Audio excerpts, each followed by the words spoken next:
Quake is one of the most FPS franchises ever made. The series defined competitive multiplayer and influenced almost every shooter that came after it.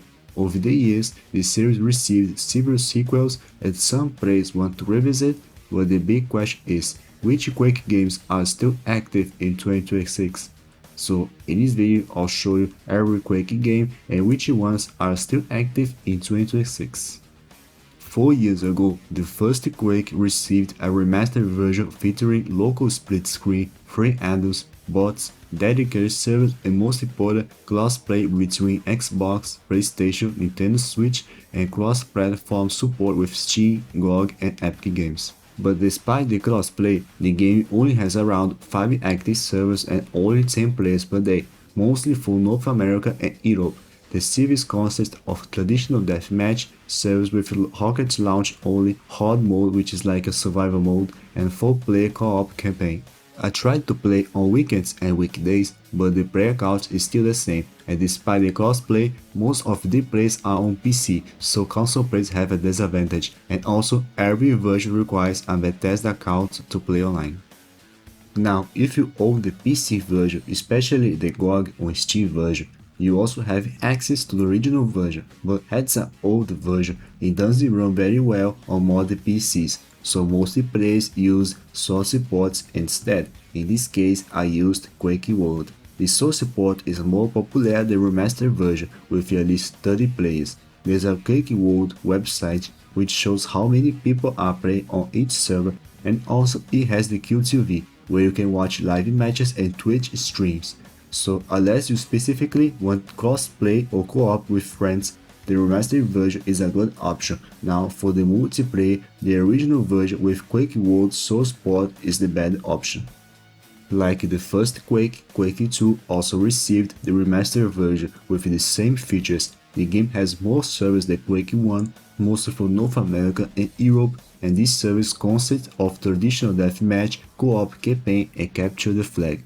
The problem is the player count is not 100% accurate because some servers show 32 players online but only 2 are actually playing, while in the others you find a server with 12 real players. In my experience, the game has 20 players per day, and also most of the players are on PC. Now, if you own the PC version, especially the GOG or Steam version, you also have access to the original version. In this case, I used Yamaha source support, which brings widescreen support, bug fixes, etc. The original version is active with the same player count as remastered version, but the original version used an old-fashioned method to play multiplayer. You need to copy the save address, go to the game and the address book, paste your save address and now your game show the server. Because of that, most players have migrated to the remastered version. So unlike Quake I, Quake II remastered version is a good option if you want to play multiplayer, crossplay or co-op with friends. Now if you want a vanilla experience, the original version with Yamaha source support is the better option. Now, Quake III Arena, unlike the first 2 games, it doesn't receive a remastered version, so it's only from PC and has is the old version. In this case, I used the Quake III source port. The biggest problem is the server browser, which is very confused. It lists hundreds of servers, but most of them have the same name and they are fake. You join a server with 16 players, but actually no one is playing. And to find the real servers, the easiest way is through websites like Game Tracker or community websites such as Area 51. Other thing is, the player count is fragmented. There is not a server where you find at least 7 or 10 players play. Each server has 3 or 4 players, and they fill the rest with bots. So unless you look at Game Tracker or community websites, Quake III Arena is still playable, or as alternative, play Quake Live. Quake Live is an updated Quake III released originally as a web browser plug game, but it was relaunched as a standalone PC game. Hands down, it is the most played Quake game in the video. The game has many active servers for any region, and these servers consist of traditional deathmatch, freeze tag, and the most played game mode Clan Arena. The game has workshop support where you can add modes, custom maps and skins. There is also a Quake Live version for Xbox called Quake Online Arcade, and I played on my 360, but it's completely dead, no one's playing. Now the last game on the video, Quake 4, hands down is the least populated game in this video, with only one active server on traditional deathmatch, and this server says it has 3 players. So after 10 minutes downloaded because this server have mods, I found out that these players are actually bots.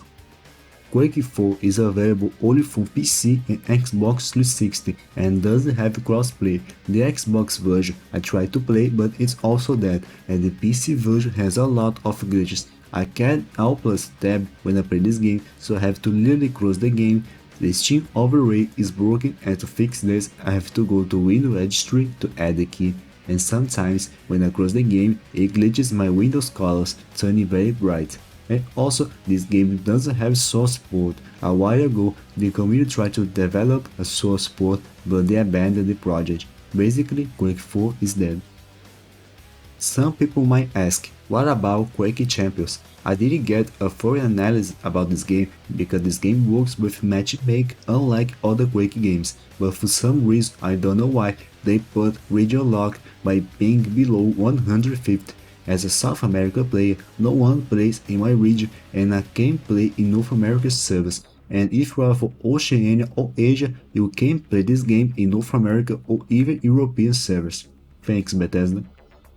So that's the current state of Quake franchise. If you enjoyed the video, don't forget to leave a like and subscribe. If you have suggestions to revisit and review an old or a better game or a franchise, drop in the comments.